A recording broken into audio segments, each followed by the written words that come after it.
Hey everyone, this is WobblyWallaby. Today I'll be giving a sneak peek of some of the Chronomancer buffs that are fantastic for both PvP and PvE. With these upcoming buffs, the most exciting one for PvE is the unlimited bolts for Magic Fist. This looks awesome and rains down lots of damage. But is this a meme build or is there real potential? In this video I'll go over my build for clearing legend instances and MVP hunting. Stay tuned for all the details.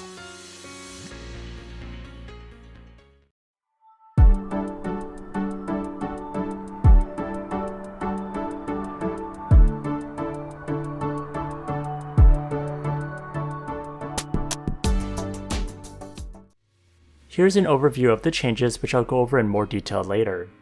First is the Sage Ruin Field Lord, which gets a new line. Teammates or self inside the elemental field will now gain elemental coefficient plus 15%. Next is the Sage Ruin Sufficient Magic Energy, where it's adjusted to have Magic Fist plus 1 changed to no limit on the attack. This is where the unlimited attacks come from for Magic Fist. Next is the Sage Ruin Mental Agitation, which gains the new line. Now every attack gets 1% penetration and lasts for 10 seconds, and it can stack up to 30 times. And finally, the Sage Magic Fist cooldown goes to 10 seconds as the fixed cooldown. The translations are thanks to Bacon from the unofficial ROM Discord server. For the Field Lord buff, this is huge. This is the same as Lord of Vayne, which you can give to your party. I think this will make Chronomancers much more useful in PvE. Chronomancers are already popular in PvP, and this will make them even stronger. And luckily for those who don't have Lord of Vayne, now you can experience the power of this. Next is the Sage Ruin buff having unlimited attacks, which is huge because you'll be able to dish out a ton of damage. Before, the extra +1 attack would definitely not do that much for a third line. Since it's now unlimited, the 10-second fixed time has been added. Right now in our current servers, at level 1 it is 2 seconds, and then at level 2 it is 4 seconds.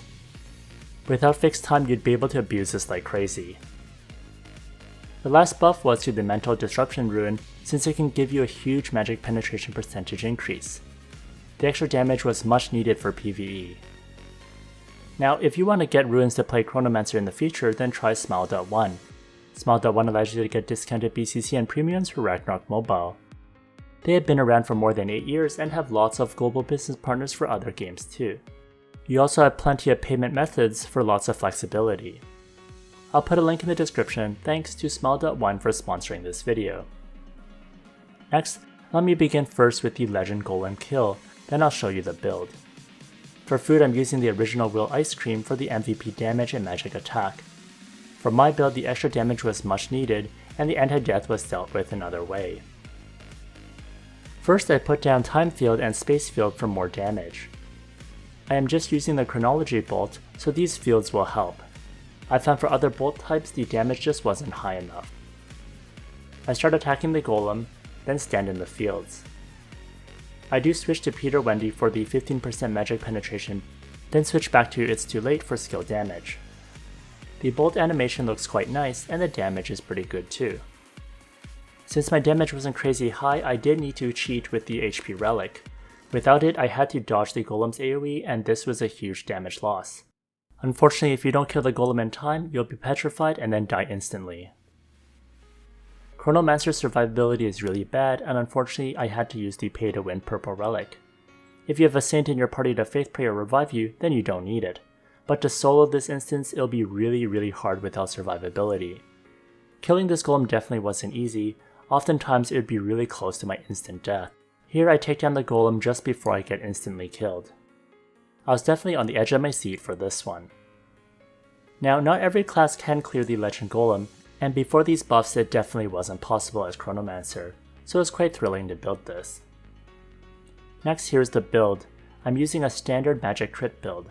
Some differences were the Greatest General card for the final damage. Also for Footgear, the Familiar Star card was used. I didn't want to cheat by using the Moonlight Flower Star card or the Edgar Star card, both of which are very hard to get. But if you have those are definitely much better. The Moonlight Flower Star card will deal with a move speed reduction, and the Edgar Star card will deal with flinching. In order to reach 200% ignore magic defense, I really had to get enchants for it, otherwise it'll be very hard. It's one of the most annoying things about playing magic classes since you don't have a Minora's deposit equivalent for magic classes. With these enchants, I didn't need to use the Fire Wish star card for accessories or the Firebird Cheery star card for weapons for the additional ignore magic defense, and instead I could focus more on damage dealing cards. Next for Shadow Equipment, my CBT account doesn't have any of the old gear, so I only have Ruined Boots. However, having Shadow Equipment like the Contract Jewelry, Star Shatter's Gown, and Divine Feather Clothes would help a lot with the damage, especially Contract Jewelry, which has great synergy with Chronomancers. Next for Oracle Mirror, I used the build for the MVP damage and the Meteorite Armor for resist. For Relic, I had to use the HP Relic, otherwise I would die non-stop or run out of time to kill the golem. Next, here are my attributes. I got enough Agi to have 480% attack speed, and then enough stats to hit the minimum Zen and Beard cards requirements. The rest is the max luck for the magic crit items and then int. Next for my stats, I have 37,000 magic attack, 67% magic penetration, 44.6% skill damage increase, 219.8% magic attack, 80% magic damage increase, and 199.5% ignore magic defense. Next for Adventure Handbook, I have 140% magic attack deposit and 4,467 magic attack. Next, here are my advanced ruins. I purposely didn't use any of the arcane ruins since it would be too unfair and most people won't have these maxed out anytime soon. It would definitely skew the results way too much. First, I have Time Streamer Star Ruin for more Chronology Bolt damage in Time Field. Next, the Field Lord Ruin for the 2 fields and the 15% coefficient. Next, Mental Disruption Ruin for the reduced magic damage reduction and increased magic penetration up to 30 stacks. Next is the Warm Breeze Ruin. This ruin just fit and you can use Warm Breeze as needed. Next is the Elemental Magic Arrow Ruin in case you want to use any of the bolts. Finally, the important Sufficient Magic Energy Ruin with the 3rd line for unlimited bolts when using Magic Fist. If you do not have this 3rd line, then do not try out this build, it definitely will not work. Next, here are my skills. I recreated my beta server build on global so you can see the English interface. This is a PvE build, so I left out a lot of super useful skills for PvP. First, here are my mage skills. Here are my sage skills.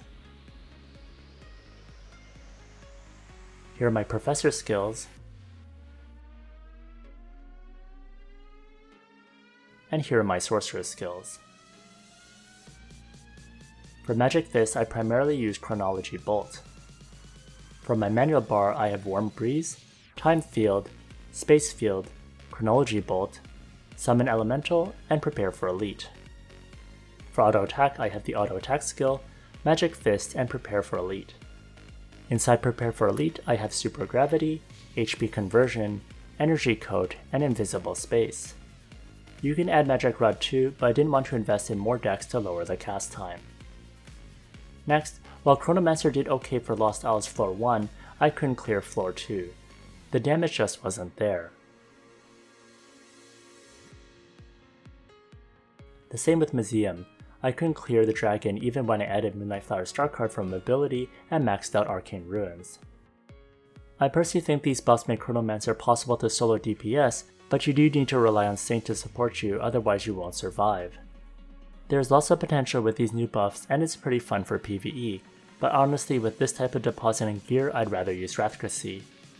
I think Chronomancer could use some more PvE specific buffs to make it even stronger. However, for PvP I think these changes are great. Chronomancer is already very strong and now you have more tools and more burst potential. I did try Chronomancer for MVP board hunting. It's definitely not going to compete well, but I think for many of those who had tried Chronomancer back when it was released, it will be fun to have some nostalgia. I do remember back in the day seeing some Chronomancers on the board, but these days it's so outclassed by Rathgracy, Novice Guardian, and Saitama that you probably won't see them. What do you think about these Chronomancer buffs? Let me know in the comments section. If you enjoyed this video, please like, comment, and subscribe.